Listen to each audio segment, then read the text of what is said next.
Jennifer. Oh, yeah. Tonight's will be recorded just for those that won't be able to attend, or, right now, or that we're not able to attend earlier on today. So,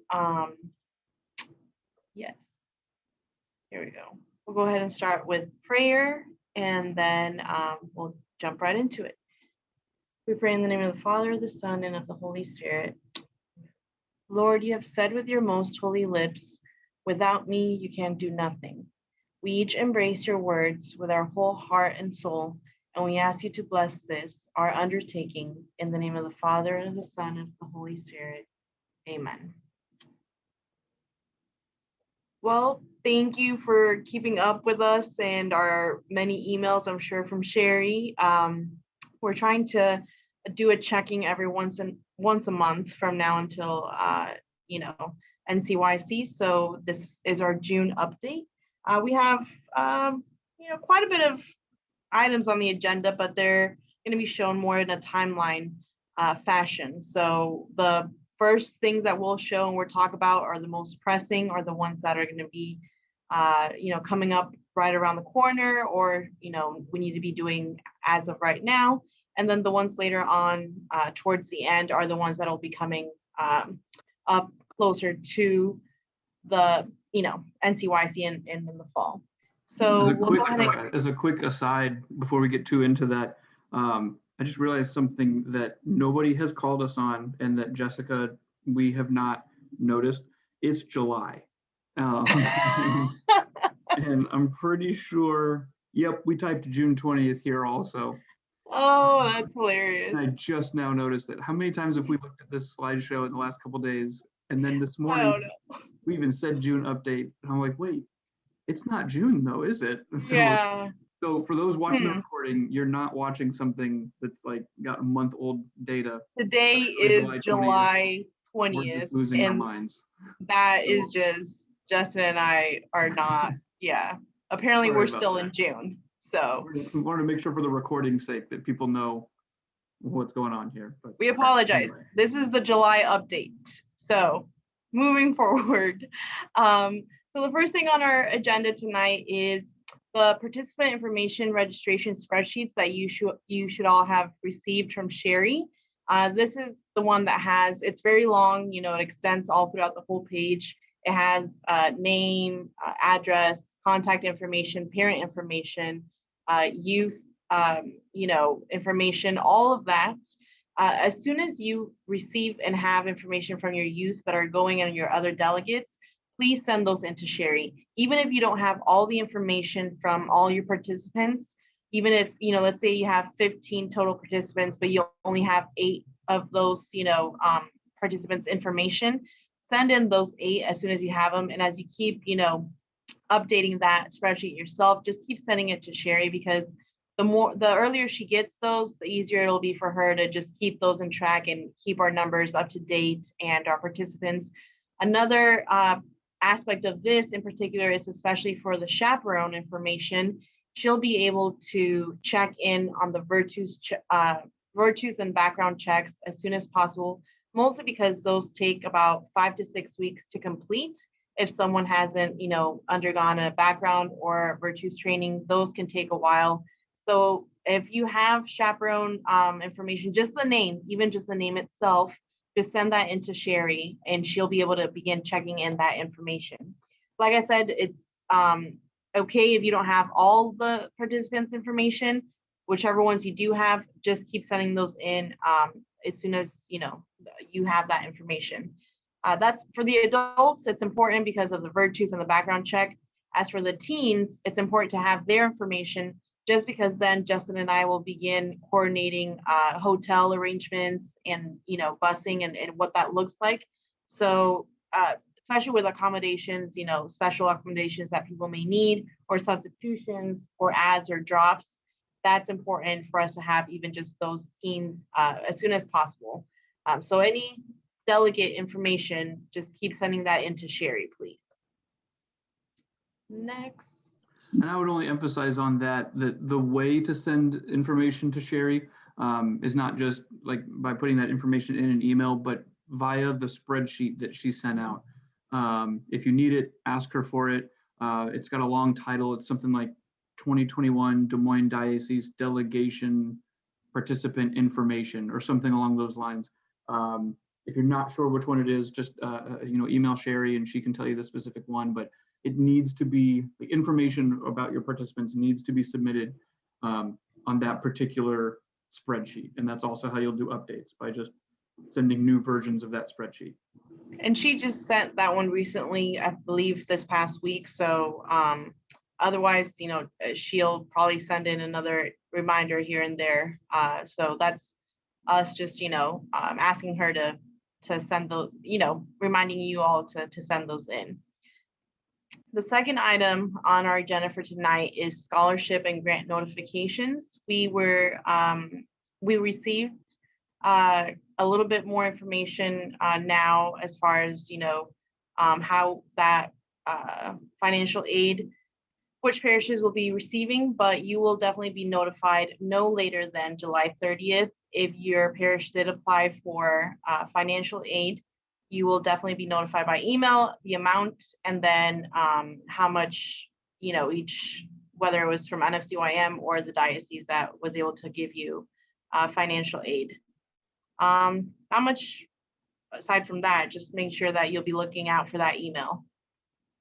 Next is August 6th. So any extra ticket requests that have been made, we encourage people to still make requests if possible, but we're putting August 6th as the deadline, just because after that we get more into, it gets a little bit harder to accommodate certain arrangements depending on, hotel and other things. So just if you still have kids, or that are maybe on the fence or still don't know, make sure you get those requests in. They will be put on a waiting list still, so it's not fully guaranteed still that there will be a spot. But if you still have some of those teens and parents that are still on the edge about sending their kid, we are urging to send those in as soon as possible. After August 6th, requests are obviously less likely, but there was a rush in early May of requests, and we haven't seen really much since then. But at the same time, there won't be much probably left after that date. Next. August 20th. So T-shirt design submission deadline. We extended this because we noticed that, well, we haven't received any submissions in yet. And we definitely would encourage and hope you encourage your kids to send some of those designs in. The deadline had been June 20th, I believe. And then we just extended that over a month to August 20th. Just encourage them. Remember, there's free NCYC tickets for the two that will, be submitted, like the two that end up being the final submissions. So if anything, they'll even just for submitting, they would receive something. So we're still encouraging people. At the end, we have like a voting and a poll to see if there's a winning design. So yeah, just hopefully you'll be able to have some of your kids. And I believe somebody had still asked if they could submit as a parish, like the design, but then that just gets weird with who gets the free ticket. So any kid that would like to submit a design, please encourage them. Next. Okay. Liability forms from NCYC. I believe sometimes there's confusion as to whether the diocese provides those or whether NCYC provides those, but NCYC provides those liability forms that, the chaperones keep and that everyone keeps a copy of. And we don't have these yet. We estimate by September, October that these will be given out, just because there is a certain time frame in which those liability forms are valid from the time of the event. And I believe that is 60 days from what we found out in the past. So, that puts that time frame late September, October as to those 60 days before NCYC. So this kind of cuts into the chaperones and you, all the leaders, as far as getting those, from the parents almost last minute. We believe that this is probably one of the more hectic, chaotic parts of the process just of NCYC, just because you're trying to have those forms because we have to have those before we even, depart from here. So it's just a matter of getting those as soon as possible. And obviously, as soon as they're available, we'll send them out.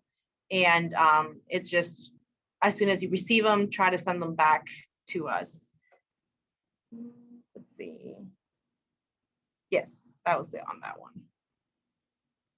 November. So we've received a lot of questions about info packets for NCYC, like whether what the schedule looks like, what the breakouts will be, who the speakers will be. If you all remember that the ones that have attended NCYC in the past couple of years, I believe, or at least last year, there was an app that was used, and even that did not come available until a week or the week of we went out to NCYC.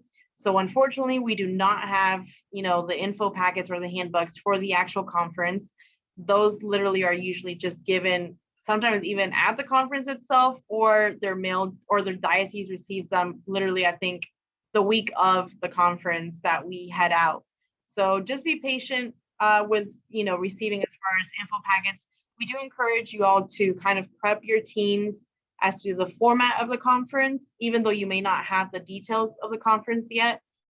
We encourage you to prep your teams as far as, the difference between keynote speakers versus breakout speakers, or, breakout sessions, just because some of them have never maybe attended a conference of this magnitude. And it's always good to just give them a general overview. And then once, we're there, they can look up exactly which topics, which talks they want to go to. They mostly fall under the same type of themes and topics every year. It's just maybe different keynote speaker or in a different way. So just be on the lookout for those. Like I said, we're preparing that. We're obviously not going to have that information until, the day of the week of the conference. So if anything, we always say we have a bus ride to look into the details of what the speakers and the schedule will look like, but we probably won't be getting any of that anytime soon before November.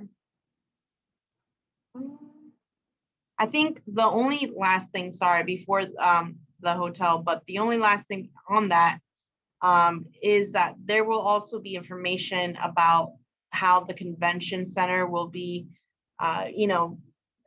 situated with, the COVID protocols and things. So as soon as we have that information, we'll definitely pass that on. So that's probably part of the info packets and handbooks, the way that the layout of the convention center will be, that will mostly be in there. We still have not received anything of what that would look like. So just, again, be patient in knowing that that's probably going to be included in that info packets and handbooks. Okay. And last but not least is the, oh, there we go. So we were able to receive exactly where we're going to be, and it's at the JW Marriott. It is not the same hotel that we were at last time, which was the downtown Marriott. This one is not far off, though. It still has skywalk access, and it's only a couple blocks away from the convention center. So it's not that much different. We also, I think, mentioned earlier in the other online forum that there is a TGI Fridays in the JW Marriott. So that might be nice and convenient for, meals. And that way it's just right there in the hotel. Another convenient thing about this one is, from how we recall the location of the JW Marriott, it's that it's actually kind of in between the convention center and Lucas Oil Stadium. So it's actually a little bit, maybe, the walk back from the stadium and certain nights might be closer than what the downtown Marriott used to be. Not by that much, but, it might just be a little bit more convenient in that sense. If Right, you already it's not between them, but it'll be a different walk. Whereas normally we would, on the way back from Lucas Oil Stadium, you go like along one of those streets that goes under a bridge alongside the convention center.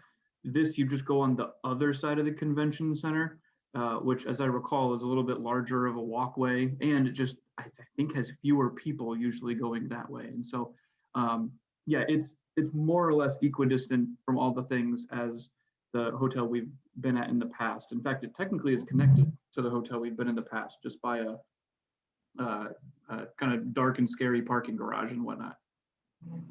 But it still has skywalk access, so yes, yep. still, you would still you get know, to the convention center through the same skywalk process, like through literally the downtown Indianapolis Marriott skywalk. Mhm. And that is actually all that we currently have right now as far as our information that we're wanting to share with you all. We wanted to check in how things are going with you all as far as, fundraising challenges. Earlier on, some shared success stories from fundraising. We wanted to share, I think there's two, but one big one was Shenandoah. They did a fireworks stand this year, and I believe they raised about $8,000 to $10,000 just for their parish. They were out there for like 10 days, selling, and they scheduled their, teams and just threw out different shifts for those 10 days. But they definitely saw that's probably what they're going to be doing, from now on. So if you all know of any fireworks stands for next year, that's apparently a big hit. There was also, I think some people talked earlier about an online raffle for the parish. And, even though people don't, because someone was saying how when people put out stuff after mass, people don't stop, they just leave. So something online might work.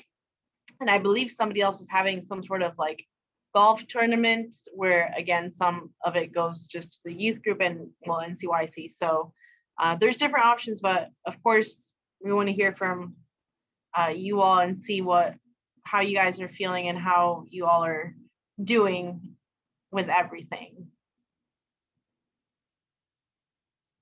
Jennifer's smiling. She's like,